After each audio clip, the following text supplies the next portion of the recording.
salimos rumbo a Madrid y en Madrid, después de unas horas, cogemos otro avión para Tenerife y ya la expectativa, porque mi hija mayor, que no ha venido con nosotros, Priscila, que algunos de ustedes a lo mejor conocerán, con su marido, pues están esperando su primer hijo y nuestro primer nieto. Yo no sé lo que se siente cuando uno es abuelo, pero bueno, ya veremos a ver qué pasa. Ya veremos. Y estamos gratamente sorprendidos por todo lo que el Señor ha hecho. Yo tengo que admitir y reconocer y pedirles perdón a todos ustedes públicamente porque durante los días del confinamiento, cuando estábamos cerrados y yo creía firmemente que nadie nos estaba viendo ni escuchando, que estaba predicando a un salón de sillas vacías. Y varias veces tuve la tentación hasta de parar la predicación porque decía, Señor, ¿qué estamos haciendo aquí? ¿Quién nos está viendo? ¿Quién está escuchando? Me di cuenta de que en aquellos tiempos en los que atravesamos aquel desierto, porque aquello fue un desierto totalmente, ¿verdad? Nos dimos cuenta tiempo después de que el Señor estaba usando esas palabras, esos cultos, esos mensajes para ganar a miles de personas. Y ha sido una obra invisible, por lo menos para nosotros. Ustedes juegan con ventaja, ustedes nos ven a nosotros, saben si somos altos, bajos, si vamos bien vestidos, mal vestidos. Ustedes lo saben todo de nosotros. La gente dice, oye, ¿cómo está fulano? ¿Cómo está mengano? Digo, ¿pero ustedes cómo saben eso? Y dice, nosotros lo sabemos todo. Yo no sé nada de nadie, pero ustedes lo saben todo de nosotros porque lo contamos todo. Y nos hemos dado cuenta de que el Señor hizo una obra maravillosa.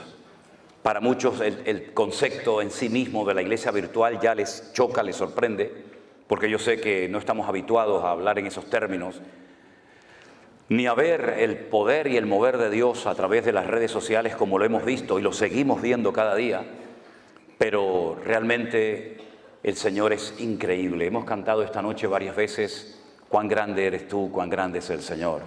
Y es que efectivamente nuestro Dios es mucho más grande de lo que tú te puedas imaginar.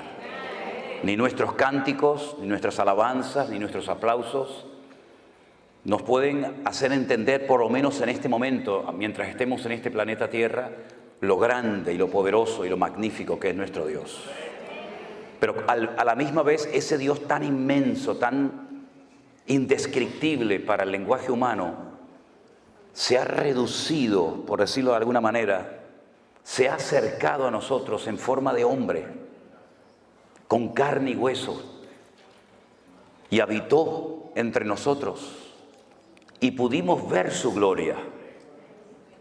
Y cuando caminaba por las calles de Israel, partió el rumbo de la historia en dos. Mira que hubo grandes profetas en la antigüedad, ¿verdad? Podríamos hablar de Jeremías, de Isaías, de Daniel, pero ninguno de ellos se pudo comparar jamás a la personalidad, a la figura de nuestro amado y querido Salvador, el Señor Jesús. Porque Él, mis queridos hermanos, dejando toda la gloria, dice que se despojó y se anonadó. Esa es lo que dice la versión 1909, la nuestra Reina Valera del 60, en ese sentido no tradujo bien el término. Dijo que se despojó, pero yo me puedo despojar de la chaqueta, pero seguir vestido. Pero Él se anonadó, lo cual significa que se hizo nada, ¿verdad? Y tomando forma de siervo, podía haber tomado forma de rey, de conde, de duque, de marqués. Tomó forma de siervo. Y estando en la condición de siervo, de hombre, se humilló a sí misma hasta lo máximo. Ya no podía bajar más. Y dice que estando en la condición de hombre se hizo obediente, porque tú te puedes hacer hombre, pero ser un desobediente, un rebelde. Pero él decidió, él optó a hacerse hombre obediente hasta la muerte, eligiendo la peor muerte de todas las que se han inventado por la raza humana, que es la muerte de cruz. ¿Qué les parece? Un descenso de la gloria al sepulcro.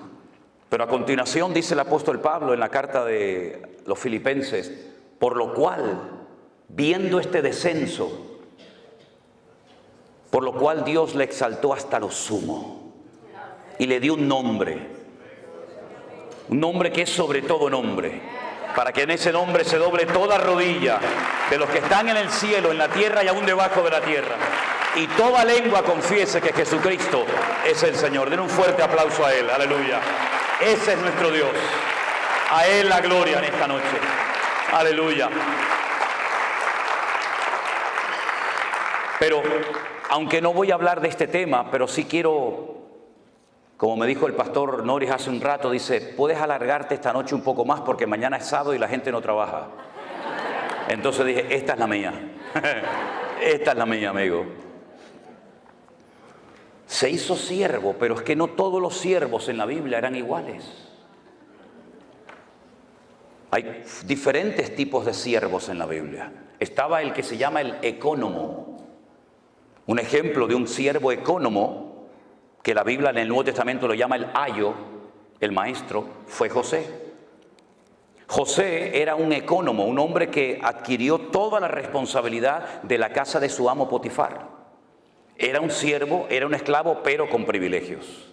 Sabía leer, sabía escribir y tenía responsabilidades por encima de otros siervos. Qué curioso, para sus hermanos José era una amenaza y para José era una bendición.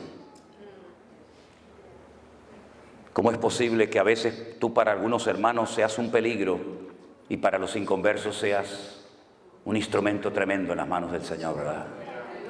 Unos lo venden y otros lo compran. Y él fue un ecónomo, un hombre que marcó una diferencia en Egipto, y toda la administración económica de todo el imperio cayó sobre sus manos, porque era un siervo, pero un siervo ecónomo. Pero cuando Moisés escribe la ley, habla de un tipo de siervos que se llaman los doulos, que son los esclavos de amor. En la ley de Moisés había una ley que decía que cada cierto tiempo, cuando llegaba el año de jubileo, todos los esclavos tenían que ser puestos en libertad y las deudas se perdonaban. Usted me debe dinero a mí, llegaba el año de jubileo, ya no me debes nada. ¿Se imaginan si el Fondo Monetario Internacional cada 70 años le perdonara a todas las naciones de la tierra, a toda Latinoamérica, a toda África, las deudas que tienen? El mundo sería una maravilla, habría igualdad. Los ricos no serían cada vez más ricos, ni los pobres serían cada vez más pobres, ¿verdad? Habría una justicia distributiva. Y todos podríamos vivir en paz y sin la presión de no poder pagar ni siquiera los intereses de una deuda que jamás de los jamases se va a poder pagar. En Israel había una ley que era justa. Todas las deudas tenían que perdonarse cada 70 años. Y Jesús la mencionó en el Padre Nuestro. Perdónanos nuestras deudas como nosotros también perdonamos a nuestros deudores. Viene del año de jubileo.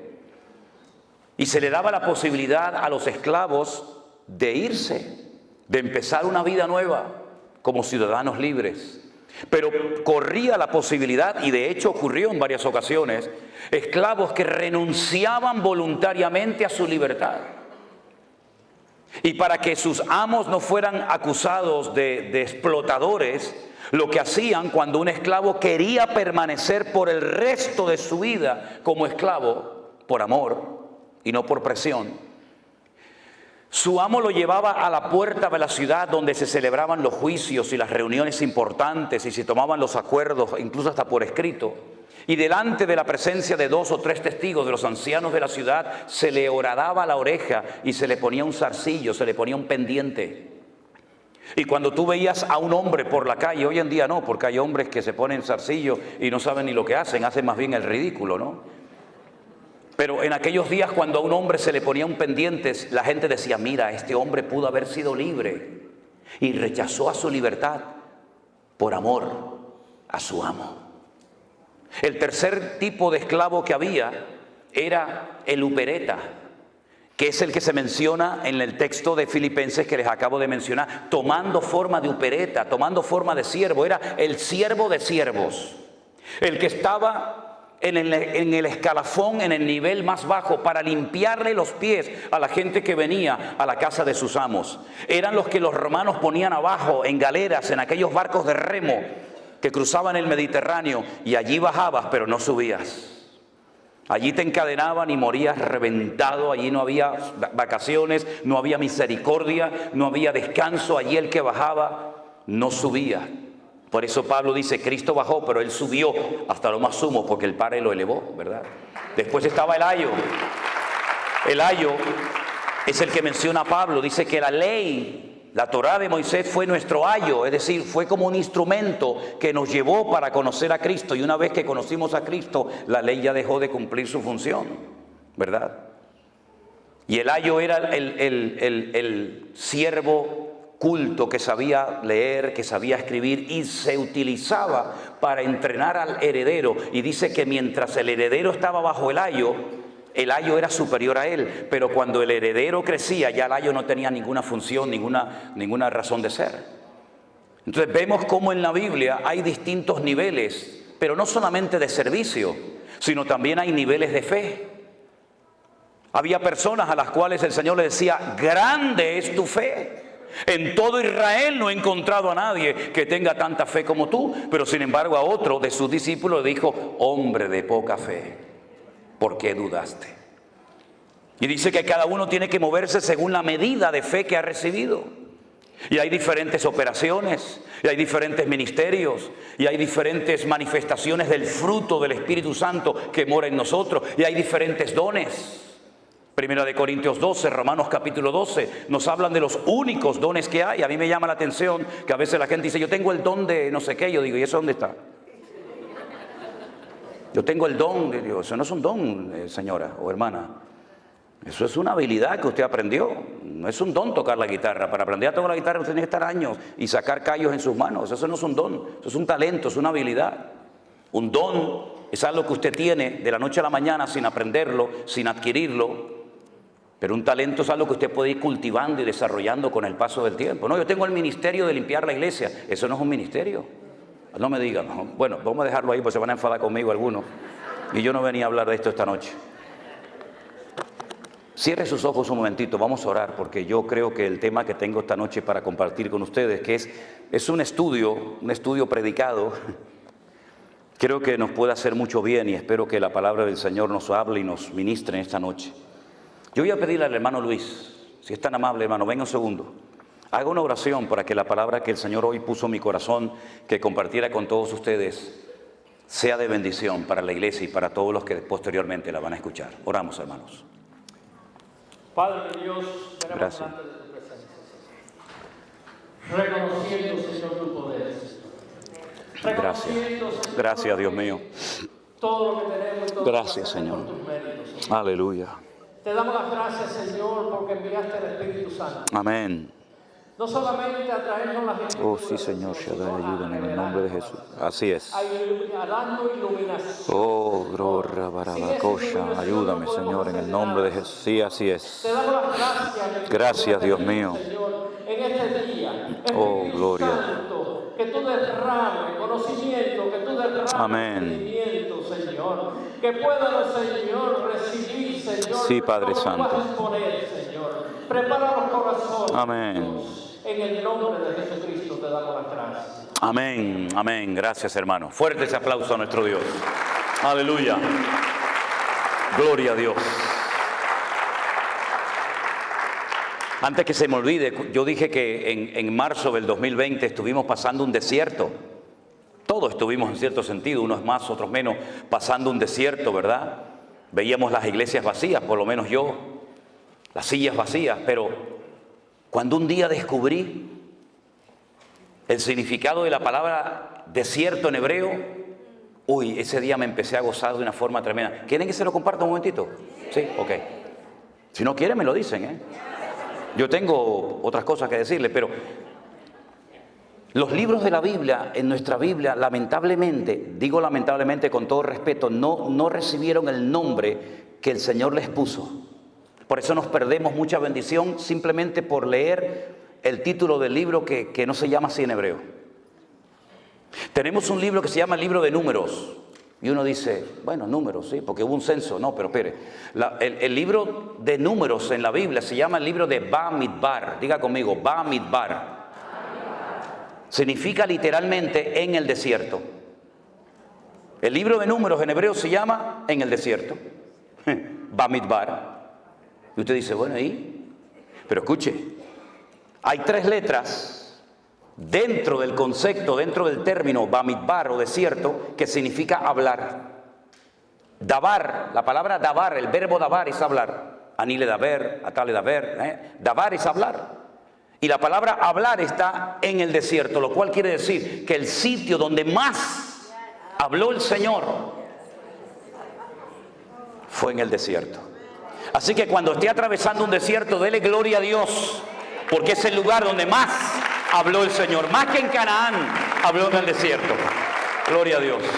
Bueno, ahora nos vamos al libro de Bereshit, que es el libro del Génesis. Bereshit tiene 6 letras y son la unión del verbo bara, shit. Bara es el verbo crear, no hacer, crear. Shit es el número 6 en hebreo. Creó 6. Y en el libro de Bereshit, o en el libro de Génesis, en el capítulo 9, se relata una historia muy, muy interesante. Mientras buscan el texto, permítame decirles que si uno quiere analizar y estudiar uno por uno los 613 mandamientos que aparecen en lo que llamamos nosotros el Pentateuco, o el Humash en hebreo, que viene del número Hamesh de 5, la ley de Moisés, uno va a encontrar que hay exactamente 613 mandamientos. ¿Cuántos hay? Y todos los días, observando, conociendo la cultura de Israel, tú ves el 613 por todos lados. Por todos lados. Miren, cuando yo voy a Israel, y espero que algunos de ustedes, ya algunos me han dicho que van a ir conmigo este año, cuando ustedes llegan allí se van a dar cuenta que yo tomo mucho un zumo, un jugo, que es de Rimón, ¿cómo se llama? De granada. De granada. ¿Sabéis lo que es la fruta, la granada, no?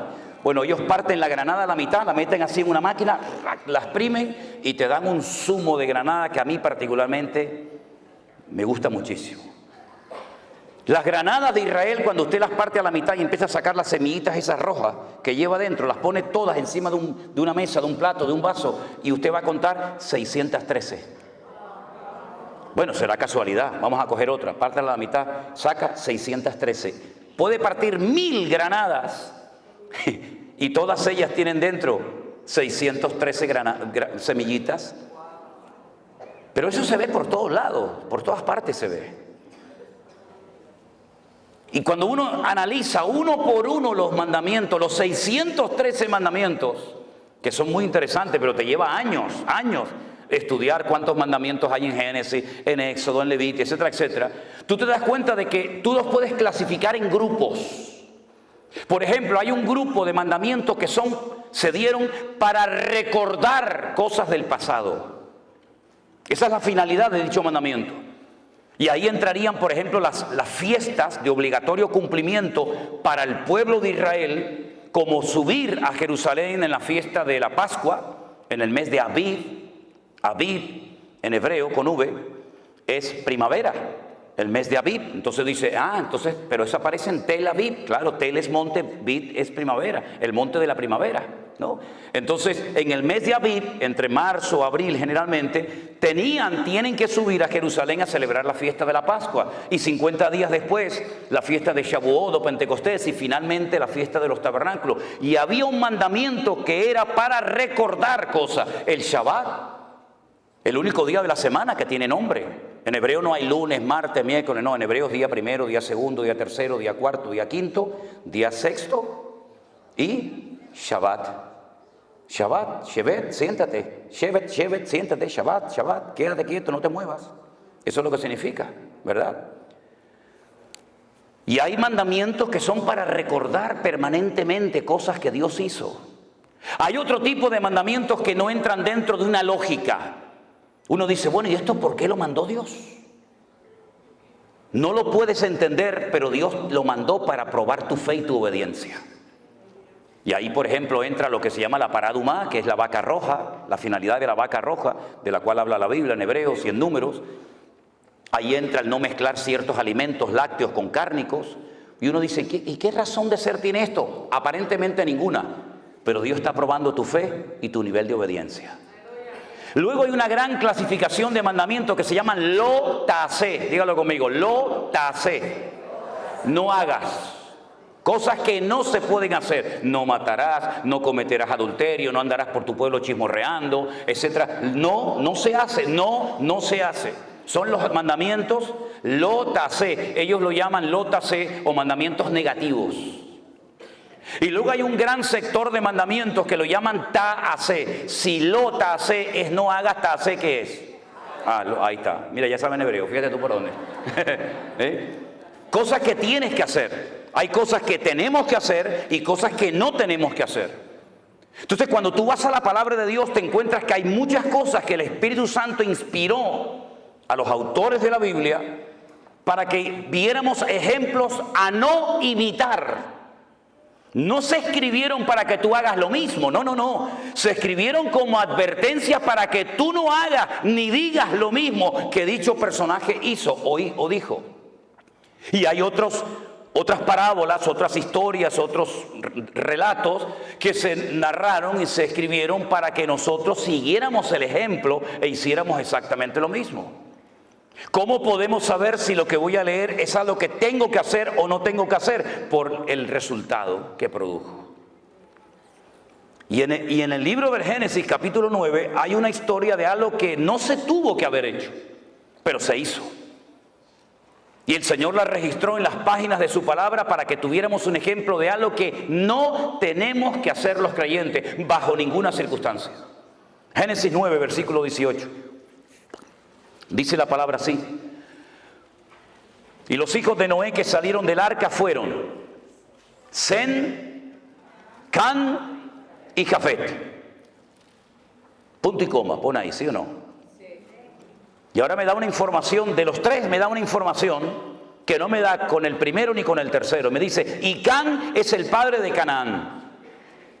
¿Por qué no dice el versículo? Bueno, y fulano de tal es el padre de, no solamente de Can, solamente destaca. ¿Se dan cuenta? Sem, Can y Jafet destaca que Can es el padre de Canaán. Por algo será, lo vais a ver ahora.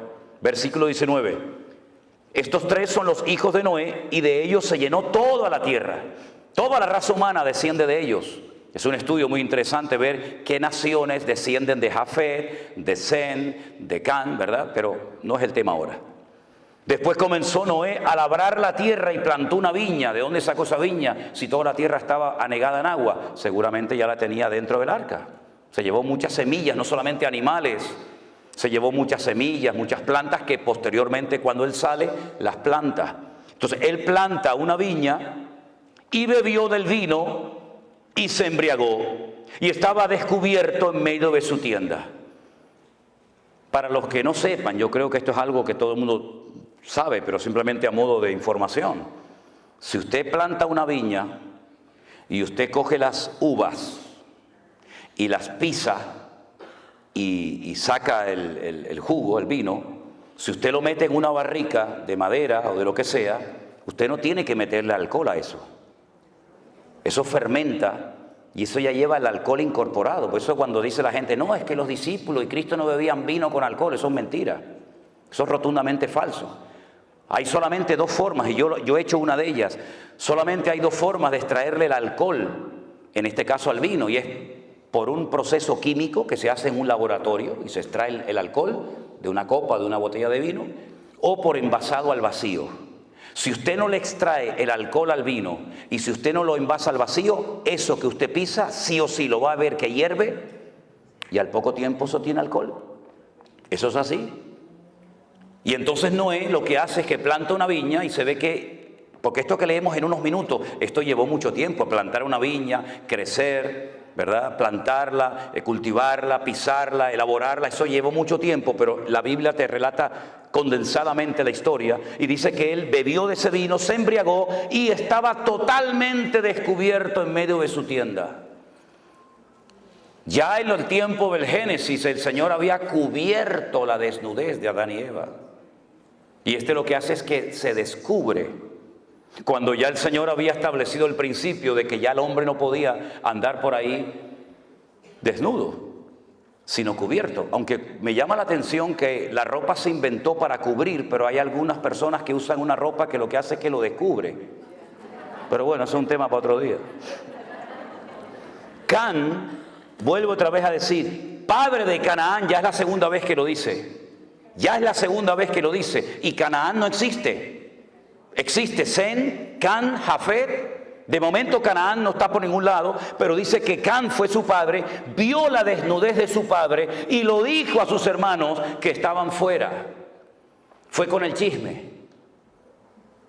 Fue con el cuento a sus hermanos. Oye, papá está borracho, está desnudo en la tienda. ¿Y por qué no te callas la boca y lo tapas?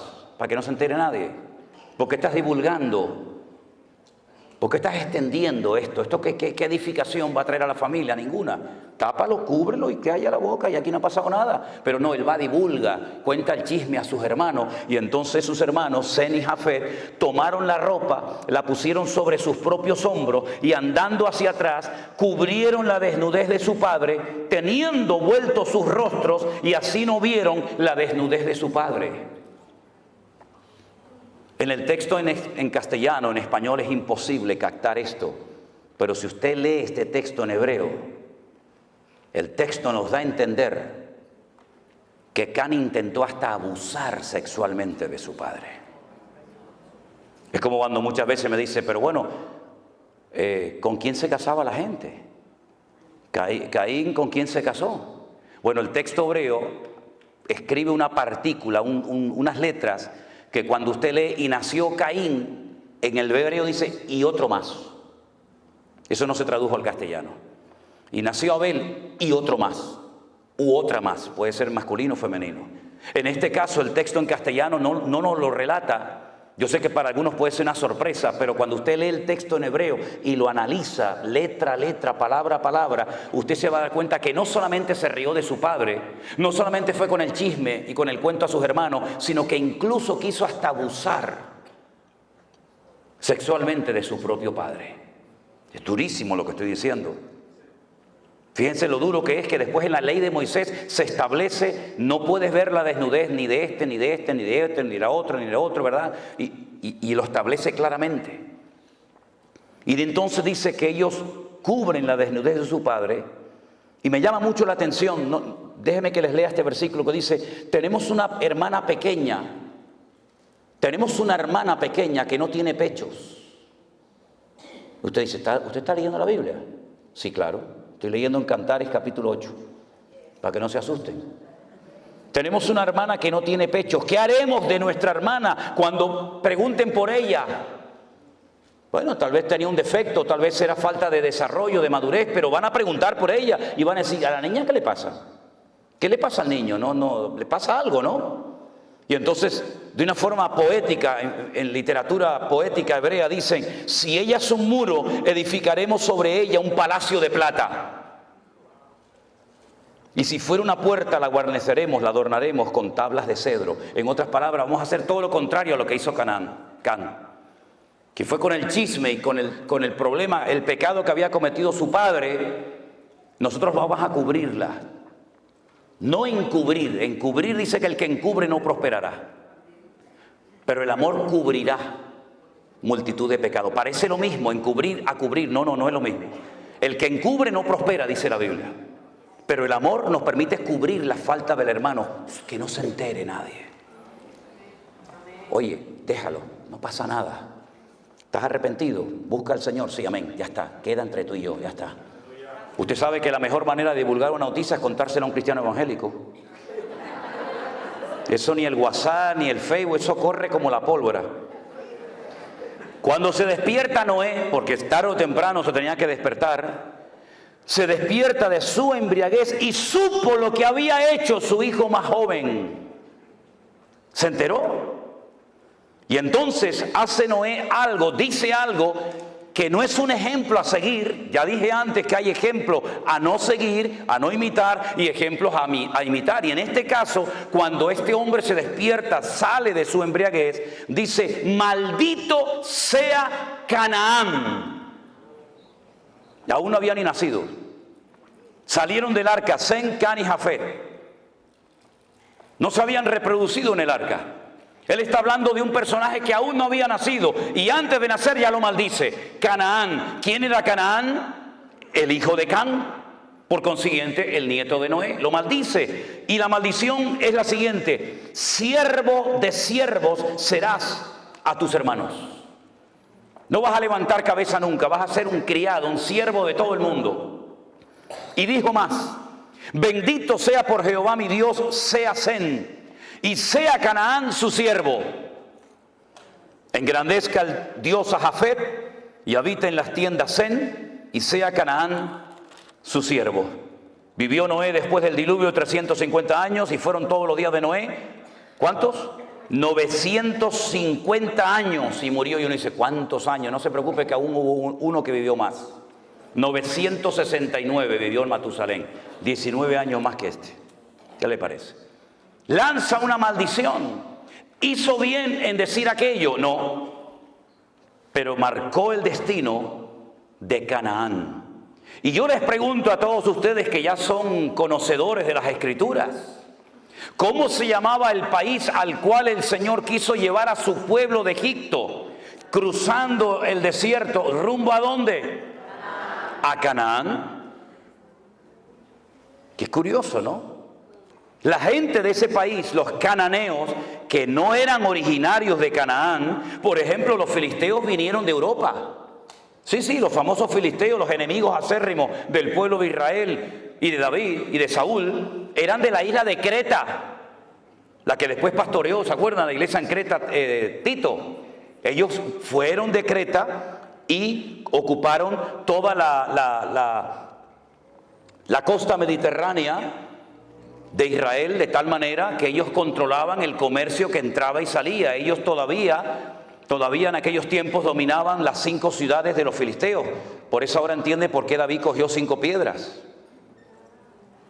Porque ellos controlaban desde, apréndanse estos 5 nombres: Gaza, Ashkelon, Asdod, Ecrón y Gat. ¿Lo dice conmigo? Gaza, Ashkelon, Asdod, Ecrón y Gat.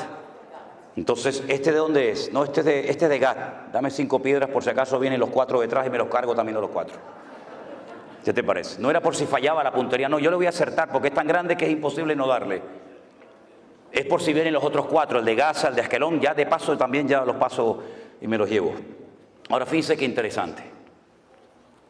Allí estaban los filisteos, allí estaban los moabitas, los amonitas. Allí estaban todos los cananeos cuando el Señor quiso trasladar a su pueblo de la esclavitud a una tierra de maldición. Y uno dice, pero los cananeos eran malditos, ¿por qué Dios no los llevó a otra parte del mundo? Porque el Señor quería que su pueblo cambiara la tierra y no que la tierra los cambiara a ellos. Porque nosotros somos de este mundo, vivimos en este mundo, pero no somos de este mundo. Y no es el mundo el que tiene que afectar y cambiar la vida de la iglesia, sino la iglesia cambiar las modas y la corriente de este mundo. Y cuando la iglesia no se mete en el mundo se mete en la iglesia, que es lo que lamentablemente ha sucedido. Entonces encontramos que los cananeos están bajo una maldición. Todos los cananeos, por supuesto el primero Canaán, pero luego todos los demás. Qué curioso. Yo en el fondo de lo que quiero hablar en esta tarde y despejar dudas es el famoso tema de las maldiciones. Porque me he encontrado con centenares de preguntas hace unos meses atrás de creyentes, gente nacida de nuevo, que estaban asustados y preocupados por el tema de las maldiciones, si se pueden heredar o no. Y algunos me citaban parte de Éxodo capítulo 20. ¿Saben que Éxodo capítulo 20 es de los 2 capítulos que hay, Deuteronomio 5 y Éxodo 20, donde aparecen los 10 mandamientos, ¿verdad? Y el Señor le dice que al pueblo de Israel que Él visita la maldad de los padres sobre los hijos hasta la 3ª y 4ª generación. Y me citaban así el texto y yo les decía, no lo mutile, no lo corte, siga, no lo corte, siga citándolo. De los que me aborrecen, que no es nuestro caso, hermanos. Dios visita la maldad de los padres sobre los hijos hasta la 3ª y 4ª generación de los que me aborrecen, pero para 1000 generaciones será bendita la generación del justo. ¿Y cuánta gente vive bajo esa opresión? y asustados y con miedo. ¿Será que yo estoy maldecido porque mi abuelo le pegó? ¿O mi abuelo fue un alcohólico? ¿O mi madre fue...? ¿Pero qué está diciendo? ¿Quién le enseñó esa barbaridad, esa locura? Yo voy a ir despejando con la palabra, no con argumentos humanos. Yo no vengo aquí a entretenerles a ustedes, yo vengo aquí a predicar la palabra de mi Dios. Y yo le voy a ir despejando con la palabra falsos argumentos y falsas posturas teológicas que han hecho mucho daño al pueblo de Dios. Ya le acabo de mencionar que Dios visitaba la maldad sobre los padres, sobre los hijos de los padres hasta la tercera y cuarta generación de los que me aborrecen. Por lo tanto, el creyente, el nacido de nuevo, el que es templo del Espíritu Santo, el que ha pedido perdón por su pecado, ahí no tiene por qué sentirse aludido. Porque usted no aborrece al Señor, que yo sepa, que yo sepa. Ahora, si hay alguien aquí que aborrece a Dios, agárrate, mi hermano. O bueno, más que mi hermano, mi amigo. Porque hermanos no. Resulta que cuando llegan a la tierra de Canaán, que no es Israel todavía, bueno, a veces se le cita como la tierra que fluye leche y miel, ¿sí? Para no mencionar lo de Canaán, Israel todavía no se llamaba la tierra que fluye leche y miel. Y entonces la gente dice, oye, pues si fluye leche y miel, allí tiene que haber vacas por todos lados. Si, para que corra la leche, tiene que haber millones de vacas. No. Mira, te lo voy a decir de otra manera para que lo entiendas mejor. Es tierra de palmeras y de dátiles.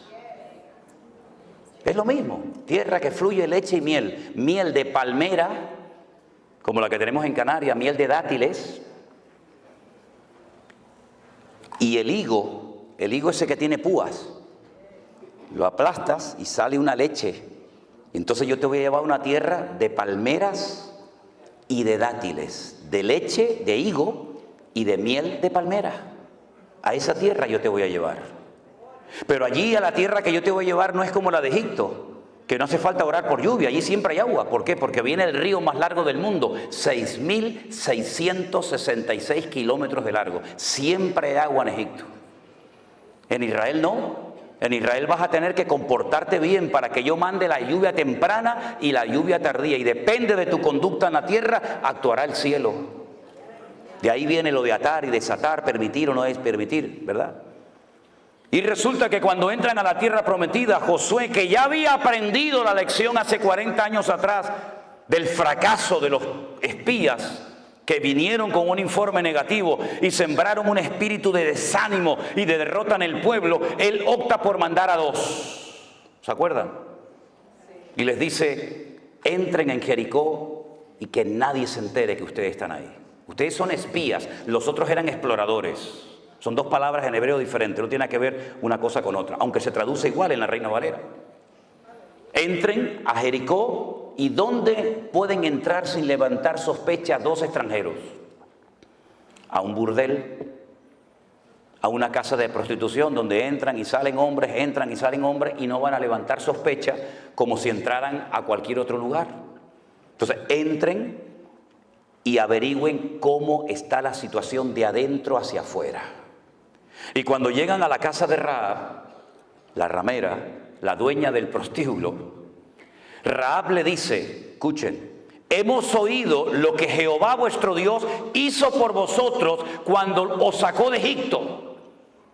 Es como si te saca alguien el periódico de hace 40 años de esta ciudad y te lee las noticias de hace 40 años, como si fueran actuales. Eso es lo que Rahab está haciendo. Hemos oído lo que el Señor vuestro Dios hizo cuando os abrió el mar rojo, cuando derrotasteis a Faraón y a los egipcios, y cómo habéis ido venciendo a todos los reyes por el camino. Y sabemos que el Señor vuestro Dios entregará esta tierra en vuestras manos. Tenían más fe los inconversos en el Dios de Israel que Israel en el Dios de ellos. Y entonces ella pide clemencia, pide misericordia, por favor no me matéis, porque esta ciudad yo sé que va a ser entregada en vuestras manos. Ahora, hay un dato curioso en el libro de Josué que dice que Rahab vivía entre muro y muro. Eran 2 muros alrededor de las casas, eran 2 círculos concéntricos, uno más grande que el otro, ¿verdad? Eran como 2 grandes circunferencias. Y ella vivía entre muro y muro. Quédense con ese dato. Ellos le dicen, si tú no le cuentas al rey de Jericó, que hemos estado aquí y que nuestros soldados están al otro lado del Jordán, y cuando vayan a Israel conmigo van a ver Jericó, Jericó todavía existe, la ciudad de las palmeras, y van a ver allí el río Jordán, y enfrente van a ver otro país que hoy en día se llama Jordania. Eso es un país inventado, eso no existía, eso en la Biblia es Moab. Pero los ingleses, para que no les atacaran y no les robaran las posesiones, dijeron a los hashemitas, que eran los peores del desierto: mira, vamos a hacer una cosa, para que no nos ataquen más y nos dejen en paz, les regalamos un país entero y te nombro rey. Y entonces dijeron: ¿cómo lo llamamos? Pues si está el Jordán, Jordania, venga, para ustedes. Y así se lo inventaron. Entonces las tribus estaban al otro lado. Y estos, cuando le dicen a Rahab antes de irse: amarra este cordón rojo en la ventana de tu casa para que cuando entremos y caigan las murallas y tomemos posesión de la tierra, sepamos dónde tú vives para que no te matemos. Pero una cosa, tienes que estar dentro de la casa, tú y toda tu familia. ¿Lo entendiste? Sí, ok, chao. Se fueron. Viene la destrucción de Jericó, todos conocemos la estrategia. Allí no se lanzó ni una piedra, ni una lanza, ni una jabalina, ni una flecha, nada, porque no iban a caer por el poder del hombre, iban a caer por la estrategia divina. Los muros cayeron de arriba abajo, se desmoronaron, no cayeron. Cuando los arqueólogos fueron en los años 50 a estudiar las antiguas murallas de Jericó, que aún están allí, la antigua Jericó, se dieron cuenta de algo muy curioso: que los muros no habían caído de afuera hacia adentro, tampoco lógicamente de afuera hacia adentro, sino, ¿se acuerdan la imagen aquella que vimos aquí cerca cuando aquellas dos torres gigantescas, cómo cayeron? Se desmoronaron sobre sí mismas, así, de arriba abajo. Así cayeron los muros de Jericó, porque fue una intervención divina del cielo a la tierra. Cuando ellos entran a la ciudad de Jericó, todas las murallas caen, el círculo de afuera y el círculo de adentro, pero la casa de Rahab permaneció. Porque caerán a tu lado 1000 y 10.000 a tu diestra, mas a ti no llegará, por cuanto has puesto tu confianza en Jehová tu Dios. Fuerte ese aplauso a él. Dios la cuidó, aleluya, porque Dios cuida de la vida de su pueblo. Bendito sea Dios. Recuerden, ella es descendiente de Canaán, y Canaán, que estaba bajo la maldición de Noé. Maldito sea Canaán. ¿Cómo eran los cananeos? No tengo tiempo de explicar todo, pero fundamentalmente tremendamente idólatras, salvajes, sin misericordia, sin piedad ninguna, y una promiscuidad sexual sin precedentes, terribles. Todo valía, sin especificar detalles, todo valía en la cultura, en la idiosincrasia, en la mentalidad cananea. El sexo era lo más importante en la vida de esa gente, y lo mezclaban con la idolatría, y tenían a Baal Peor y tantos dioses que, bueno, que si yo les digo cómo los adoraban, nos terminaríamos todos escandalizando en esta noche. Esta mujer se convirtió, diríamos en un término cristiano para que nos entendamos, y ella dice en la Biblia que se casó con uno de los espías, que se llamaba Salmón. No que se casó con un pescado, a ver si me entiende. Cuidado. Se llamaba Salmón. Y se convirtió y formó parte del pueblo de Israel. Y al poco tiempo queda embarazada. Y tiene un hijo que se llamó Obed. Y Obed crece y tiene un hijo que se llamó Booz. Y Booz se casó con Ruth, y tuvo un hijo que se llamó Obed, Isaí, David, Judá y todas las tribus de Israel. Y uno ve que aquella maldición que venía desde los tiempos del diluvio se cortó definitivamente, hasta el punto que en la genealogía de Mateo capítulo 1 aparece Rahab como antepasada del rey David y como uno de los antepasados del Señor Jesucristo. ¿Por qué? Porque Él rompe toda maldición y ahora nos lleva de gloria en gloria, de victoria en victoria y de triunfo en triunfo en el nombre del Señor. Él cortó la maldición de Noé. Lo único que lo puede cortar es una genuina y auténtica conversión a Cristo. De modo que si alguno está en Cristo, Nueva criatura es. Las cosas viejas pasaron. He aquí todo es hecho nuevo. Y dice Ezequiel capítulo 18, verso 19. Venga conmigo. ¿Tiene su Biblia a mano? Ezequiel capítulo 18, verso 19. Mire lo que dice la palabra de Dios. ¿Por qué no leen algunos de estos textos? Parece que los arrancaron de sus Biblias. Si dijereis, ¿por qué el hijo no llevará el pecado de su padre? A ver, que me lo expliquen. ¿Por qué? Porque el hijo hizo según el derecho y la justicia. Guardó todos mis estatutos y los cumplió. De cierto vivirá, que fue lo que hizo Rahab. Era una mujer bajo la maldición de Noé, estaba maldita. Pero ahora ella se ha convertido, guarda los estatutos del Señor, cumple la palabra y dice, y de cierto vivirá. El alma que pecare, esa es la que morirá. El hijo no llevará el pecado del padre, ni el padre llevará el pecado del hijo. La justicia del justo será sobre él y la impiedad del impío será sobre él. ¿Cuántos dicen amén? En otras palabras, ahora entienden la absurda pregunta que los discípulos en Juan capítulo 9 le hacen al Señor cuando ven a un ciego de nacimiento y le dicen al maestro: Señor, explícanos esto, para que este muchacho naciera así, en esta condición que nunca ha visto, porque hubo gente que vio y perdió la vista y la recuperó. Pero hubo personas como este de Juan capítulo 9 que nunca había visto. Entonces explícanos, Señor, ¿quién pecó, este o su padre, para que este haya nacido ciego? Siempre especulando, siempre tratando de buscarle las cuatro patas al gato, ¿verdad? Siempre tratando de buscarlo, ¿verdad? De complicarnos la vida. Y el Señor le dice: no, no es así. No es que pecó ni este, ni su padre, sino que este nació ciego para que la gloria del Señor hoy se manifieste en él. Y veáis que hay poder en el nombre del Señor para cambiar vidas y desgracias. Y cuando Juan, que estaba allí, oye esta explicación, y el Señor le pone en su corazón escribir un evangelio, lo hace de una forma extraordinaria, magistral. Él dice que, lo dice incluso en el evangelio que escribió, que muchas cosas hizo el Señor y muchas cosas dijo el Maestro, que no todas se escribieron. Él dice, dando su opinión personal: pienso que si se hubieran escrito todas las cosas que dijo, hizo el Señor, no cabrían los libros en el mundo. Pero estas se han escrito para que creyendo en Él tengáis vida eterna. Y entonces lo que hace es que analiza y ve todo el ministerio de Jesús. El hombre más cerca del corazón de Dios en el Antiguo fue David. Y el hombre más cerca del corazón de Cristo en el Nuevo fue Juan. El único que le dijo: ¿quién es, Señor? Yo no te voy a entregar. Todos dijeron: ¿quién? ¿Seré yo? ¿Seré yo? ¿Seré yo? Yo no sé, yo sé que no soy. ¿Quién es, Señor? El único que se recostó sobre Cristo y oyó el latido del corazón del Maestro. Él vio todos los milagros del Señor Jesús, todos. Incluso se llevó a María, su madre, como encargo en la cruz, ¿se acuerdan? Las conversaciones que habrá tenido con ella. Pero entonces él dice: de todo lo que el Señor hizo, yo voy a escoger 7 solamente. Y no lo llamó milagros, lo llamó señales, marcas en el mundo espiritual.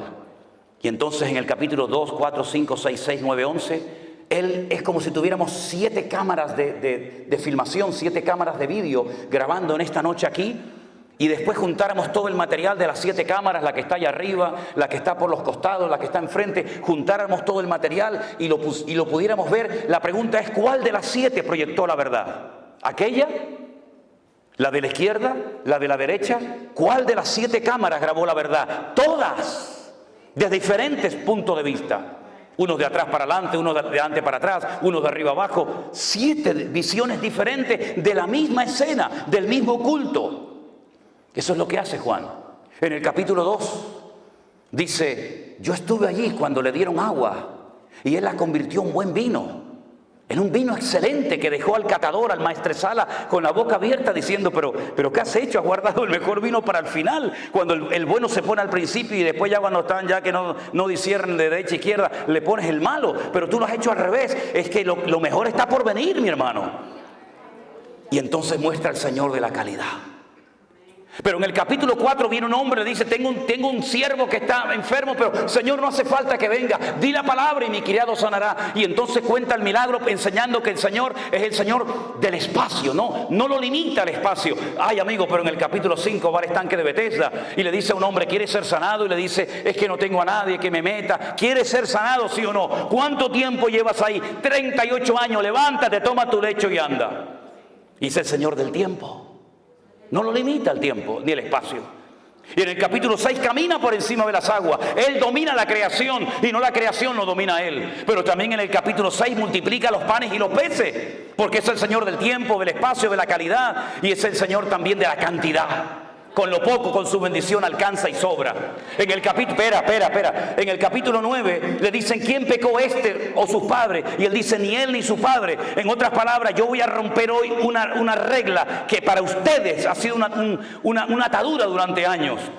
Es creer en la mala suerte, creer en las maldiciones hereditarias. No, es que tiene que nacer gente enferma para que yo me glorifique en ello. Y finalmente, esperen. En el capítulo 11... la prueba final. Si hubieras estado aquí, mi hermano no habría muerto. ¿Qué le está diciendo Marta y María? Por culpa tuya mi hermano está muerto ahora. ¿Sabes? Yo te llamé. Tú nos enseñaste. Clama a mí y yo te responderé. Y yo clamé. ¿Y por qué no viniste? Pedid y se os dará. Yo pedí y no recibí nada. Yo llamé y no se me abrió la puerta. Yo busqué y no te encontré. Y ahora vienes y mi hermano ya hiede porque hace 4 días que está muerto. Si hubieras estado aquí, mi hermano no habría muerto. Ahora, ¿para qué vienes? Ya es demasiado tarde. Los judíos creían y creen que a las 72 horas, a los 3 días, el alma se va del cuerpo y nunca regresa. Por eso cuando vas a Jerusalén, al Valle de los Huesos Secos, al cementerio más antiguo del mundo, te encuentras en las tumbas una ventana para que salga el alma y no regresa hasta el día postrero, en la resurrección. Y Jesús le dijo, pero María, por favor, Marta, yo soy la resurrección y la vida. ¿Qué estás diciendo? El que cree en mí, aunque esté muerto, vivirá. Y le dice Marta y María, yo sé que mi hermano resucitará, pero no ahora, en el día postrero. Es una fe a largo alcance, pero no la sabes acercar a tu realidad, a tu vivencia personal de ahora. Mucha fe en el cielo, mucha fe en la gloria, mucha fe en la nueva Jerusalén, pero ahora eres incapaz de creer que Dios hoy te puede sorprender con un milagro. Vamos al cementerio y dice, Lázaro, sal fuera. Y yo he estado en la tumba de Lázaro. Me metí dentro de la tumba de Lázaro y quise probar por mí mismo lo que dice la Biblia, que lo llamó a gran voz. Me metí dentro de la tumba de Lázaro, que no es así en horizontal, sino es como una escalera así como bajando. Y cuando estaba bien abajo en la tumba le dije, antes de entrar a los de arriba, gríteme con toda su fuerza. Y no se oye nada. Y menos con una piedra, que en este caso ya no está. Pero el Señor lo llamó y Lázaro salió fuera. Entonces en esos capítulos 2, 4, 5, 6, 6, 9, 11, usted puede ver que no hay nada ni nadie que detenga al Señor. ¿Por qué? Porque Él es el Rey de Reyes y Señor de los Señores. Apláudele ahora si quiere a Él. A Él toda la gloria, a Él la honra, aleluya. Él lo cambia todo. Él lo cambia todo. Rahab llegó a ser antepasada del mismísimo rey David. Dejó la prostitución, dejó la mala vida. Llegó a ser antepasada del Señor Jesucristo. Porque no importa lo que tú hayas hecho o cómo te hayas comportado, el Señor perdona y olvida. Hay creyentes que ni perdonan ni olvidan. Pero nuestro Dios siempre, al corazón arrepentido, al contrito y humillado, tú no despreciarás. ¿Verdad? Y ese es nuestro Dios. Es un Dios que torna toda maldición en bendición. Dice Gálatas capítulo 3, verso 10. Vengan conmigo. Gálatas capítulo 3, versículo 10.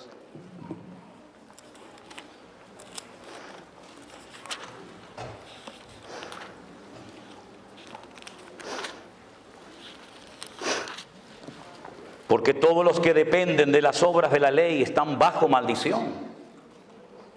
No es nuestro caso, ¿verdad, hermanos?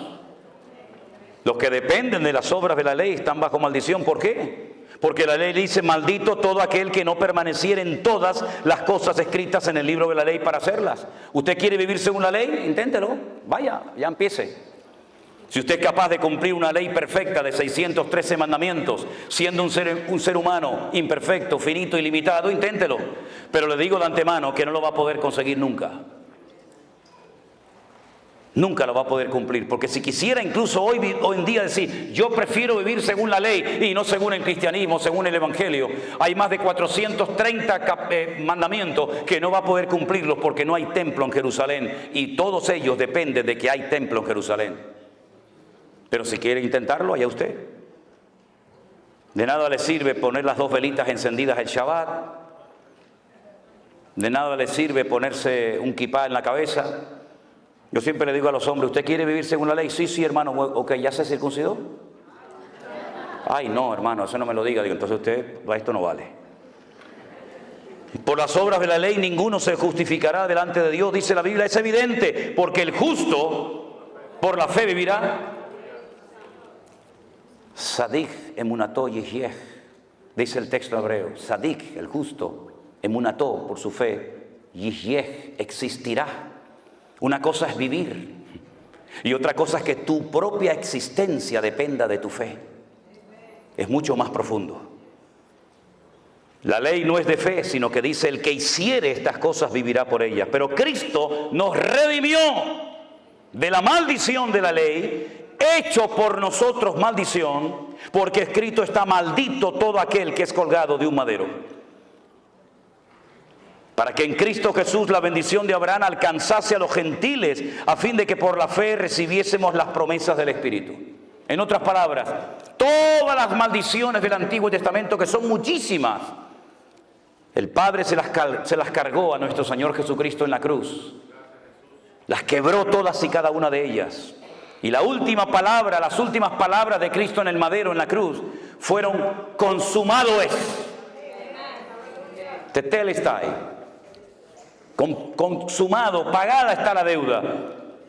Tal vez no entendemos lo que quiso decir en profundidad el maestro en aquel momento, pero el Señor Jesucristo dio una palabra, expresó con 2 palabras lo que hacían los romanos cuando una persona en su imperio cumplía la condena. Le daban un papel que se llamaba el certificado de deuda. Usted le debe al Imperio Romano 30 años de cárcel, trabajos forzados, en galeras, donde sea. Cuando usted cumplía la condena, ponían su nombre, su apellido, su condena, el día que entró, el día que salió, y abajo ponían el sello del Imperio Romano y ponía la misma expresión, la misma palabra que el Señor Jesucristo, minutos antes de morir, la pronunció en la cruz del Calvario. Pagada está la deuda. No es que la salvación sea gratis. La salvación no es gratis. Lo que pasa es que Él pagó el precio. Y para usted es gratis. Pero el precio era la vida. El precio era la sangre. Y es gratis para mí, pero no fue gratis para Él. Y por eso dice Pablo que era ciudadano romano y entendía la cultura de la época y la idiosincrasia de los pueblos. Él dice que él tomó el acta de los decretos que nos era contraria y se fue a la cruz y la clavó, y despojando a los principados y potestades triunfó sobre ellos en la cruz. Bendito sea el Señor. No le debemos nada. La deuda está pagada. No hay maldición, no hay nada que a usted lo separe del Señor. Un versículo más. Primera de Pedro capítulo 3, verso 9. Primera de Pedro capítulo 3, versículo 9. Un texto también muy interesante a tener en cuenta. Dice así la palabra del Señor. Bueno, vamos a leer del 8. Finalmente, sed todo de un mismo sentir, compasivos, amando fraternalmente, misericordiosos, amigables. Verso 9.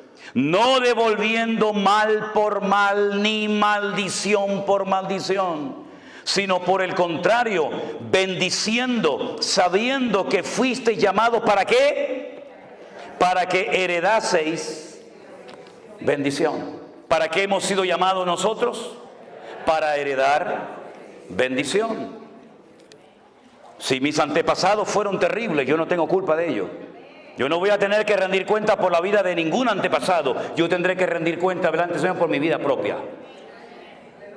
Y es muy fácil decir, no, es que yo soy así porque mi padre era así. No, usted es así porque usted quiere ser así. No le eche la culpa a su padre. Incluso fíjense lo que les voy a decir. No es que el diablo me tentó, es que el diablo llega hasta donde usted le deje llegar. Déjese de cuentos.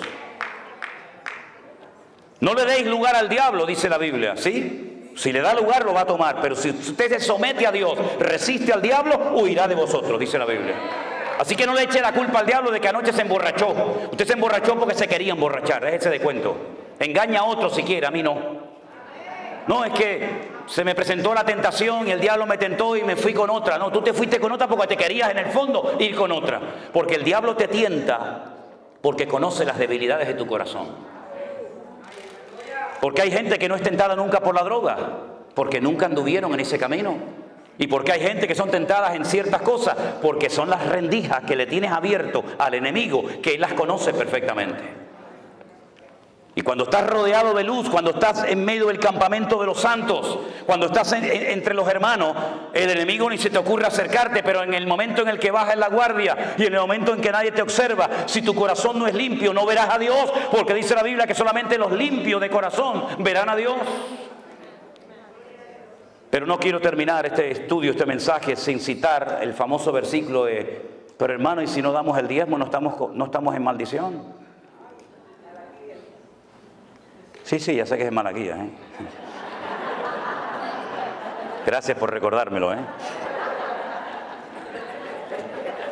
Dicho sea de paso, el último libro de nuestra Biblia es el libro del Antiguo Testamento. ¿Cuál es? Malaquías. En hebreo no. En hebreo son los mismos libros que los nuestros, pero el orden es diferente. ¿Y por qué los judíos quitaron a Malaquías del último libro del Antiguo Testamento, de la Tanaj, como lo llaman ellos? Y pusieron Segunda de Crónicas.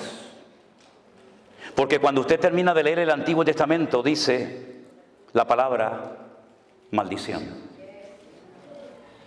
Y para no terminar de leer la Biblia, el Antiguo Testamento, mencionando la última palabra maldición, lo ponen en otro sitio para no terminar con la palabra maldición, sino con el nombre Israel. Porque la palabra Israel es muy interesante porque termina con una letra que se llama la letra Lamed, que es la equivalente a la L nuestra. Y cuando usted empieza a leer la Biblia desde el principio, la primera letra que se encuentra es una letra que se llama la letra Bet, que significa casa y son 4 preposiciones, pero bueno, es la letra Bet. Entonces yo empiezo leyendo la Biblia con la letra Bet y termino el Antiguo Testamento con la letra Lamed y la junto las dos y dice Lev, corazón. Cuando termino de leer la Biblia he conocido y he penetrado en el corazón de mi Dios. Ahora, mis queridos hermanos, me han preguntado muchas veces que usted está en contra del diezmo. No, yo no estoy en contra del diezmo. ¿Usted quiere dar el diezmo? Délo. Pero si usted no da el diezmo, usted no se va a ir al infierno.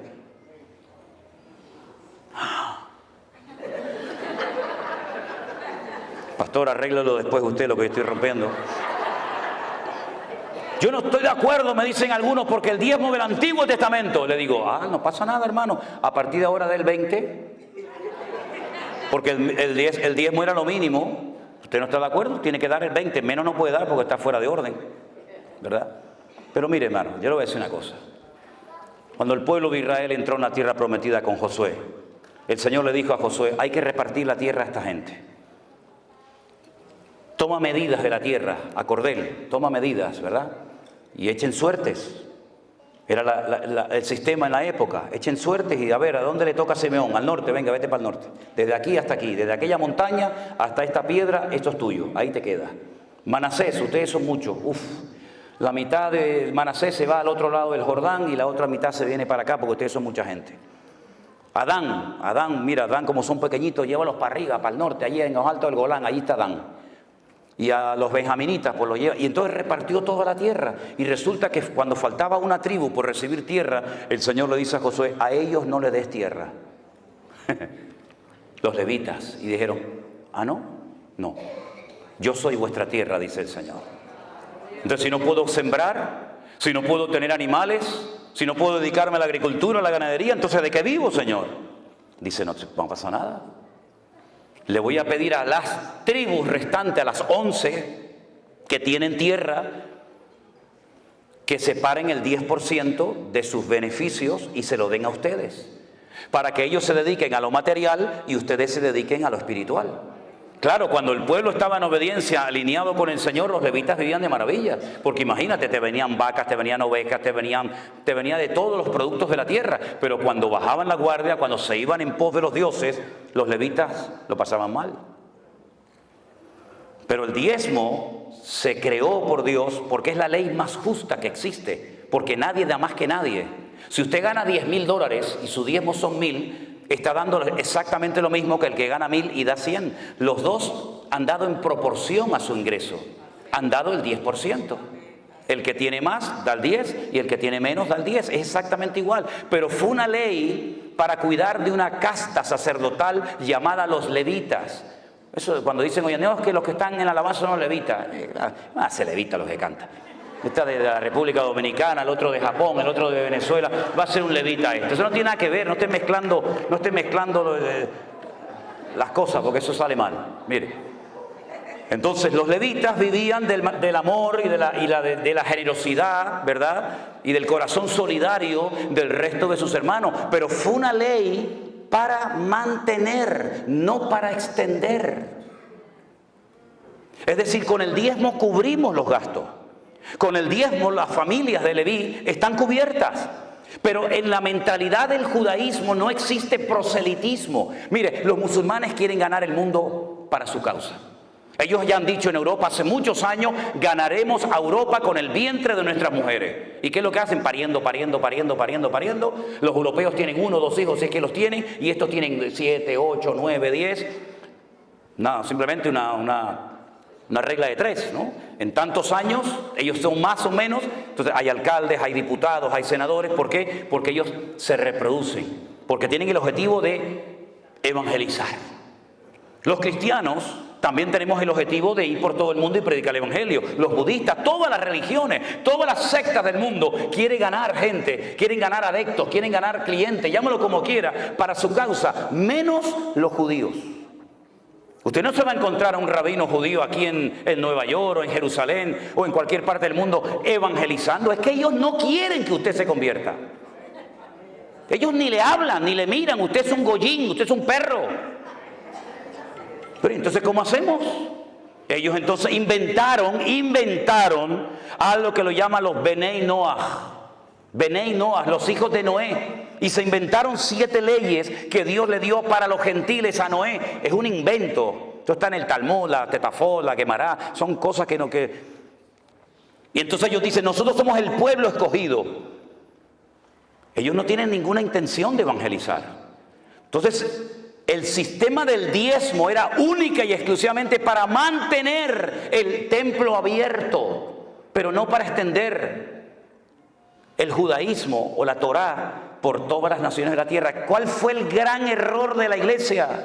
Adoptó un sistema del judaísmo, lo aplicó a la vida de la iglesia y creen que con los diezmos y con ofrenda vamos a evangelizar el mundo, y es imposible, porque es cuestión de matemática, y las matemáticas son ciencias exactas. Si a usted le entran 10,000, su límite son 10,000. Si a usted le entra $1,000,000, su límite son $1,000,000. Los diezmos son regularmente, generalmente, salvo excepciones, generalmente son las mismas entradas. Si usted basa su ministerio, si usted basa la economía de su ministerio, de su iglesia, de su denominación, única y exclusivamente en diezmos, usted está autolimitándose sin querer, porque la gente ganará siempre más o menos lo mismo. Entonces, ¿cuál es el sistema de Dios para la iglesia hoy en día? El justo por la fe vivirá. Eso se lo dijo el Señor a Abraham, no a Israel, se lo dijo a Abraham. Y por eso dice la Biblia que nosotros no somos hijos de la ley, nosotros somos hijos de Abraham, el que recibió las promesas. Entonces, si usted vive por fe, no hay límite. No hay un límite, no hay una contabilidad casi exacta todos los meses, sino que usted va a ver cada mes la gloria y la bendición del Señor. Y entonces cuando usted tiene que hacer algo, usted no tiene que sacar la calculadora. Usted lo que tiene que ponerse de rodillas y poner su fe encima de la mesa. Porque si usted saca la calculadora, dice, no podemos, hermanos, no podemos. Ha entrado este mes 10.000. Y ustedes me están diciendo que nos metamos en un proyecto de 50 millones. Y ustedes me están diciendo que compremos un avión. Y que ustedes me están diciendo, entonces no cuadran los números. Y una cosa es fe y otra cosa es locura y ambición. Una cosa es la fe y otra cosa es decir, no, el Señor nos va a respaldar. ¿Qué te va a respaldar si no te respaldan a ti? Pero si yo digo, hermanos, no nos dan las cuentas, pero no se preocupen, vamos a orar.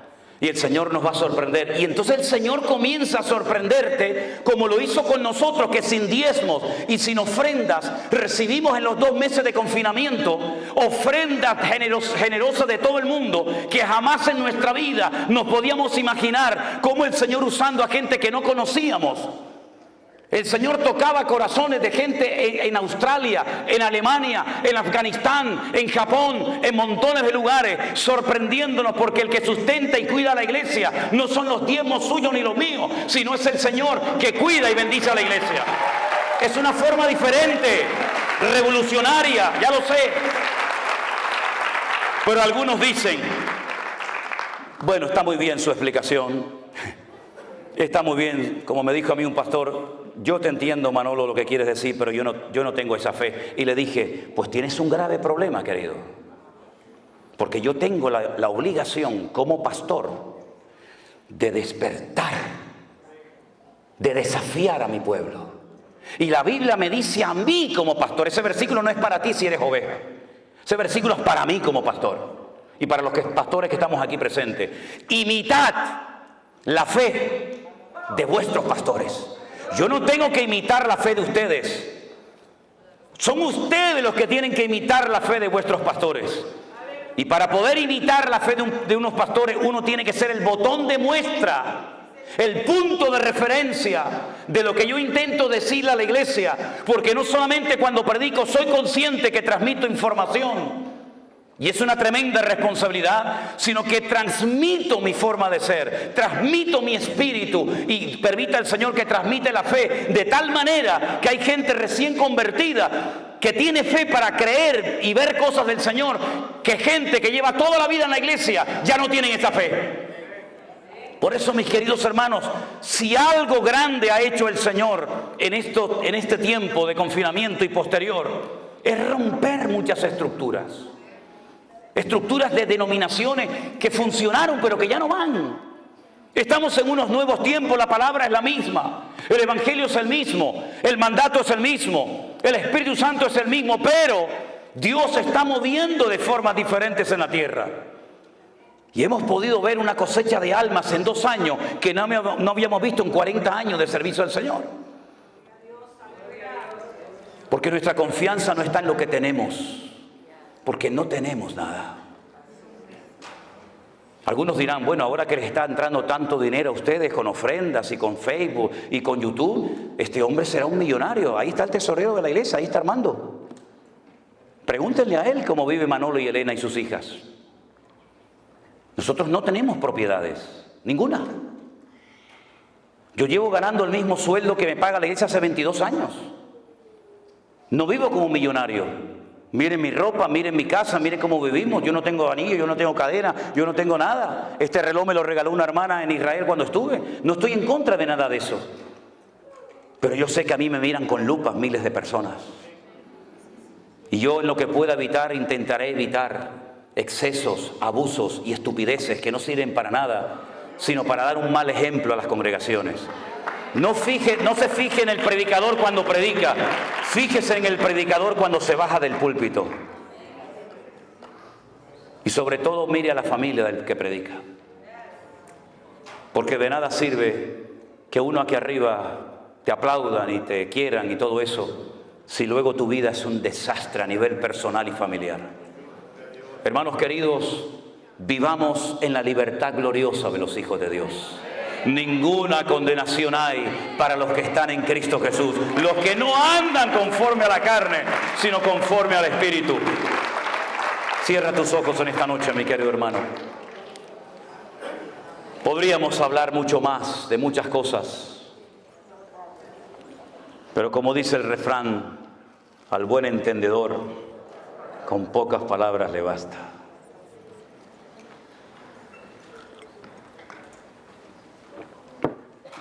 No vivan bajo condenación, queridos hermanos. La sangre de Jesucristo nos ha limpiado de todo pecado. Las cosas viejas ya pasaron. Disfrute de su comunión con el Señor. Disfrute de su familia, de sus hijos. El ministerio no es para sufrir. El ministerio es un privilegio. Y el día que no nos apasiona el ministerio y servir a las almas, pues tendremos que dedicarnos a otra cosa. Porque no hay nada peor que un ministro cansado, agobiado, estresado. Pero qué gozo tan grande cuando ves en la casa de Dios, en los hijos del Señor, el gozo, la paz, la alegría. Nos gozamos con lo mucho, nos gozamos con lo poco. Cuando hay, gloria a Dios. Cuando no hay, gloria a Dios. Exactamente igual. Como decía el sabio Salomón, Señor, no me des riqueza ni pobreza. Porque si me falta, capaz robo y peco y blasfemo tu nombre. Y si me das demasiado, capaz que me olvido y me aparto de tus caminos. Manténme del pan necesario. Dios es tan bueno que nos da el pan nuestro de cada día. Nos da ropa, nos da salud, nos da comida. Nos da cosas para disfrutar de la vida hasta que Él venga. Hermanos, marquemos una diferencia en esta ciudad. Marquemos una diferencia en este mundo enfermo que le ha dado descaradamente las espaldas al Creador. Que vean gente que sonríe, familias unidas, gente contenta, que se goza y se alegra.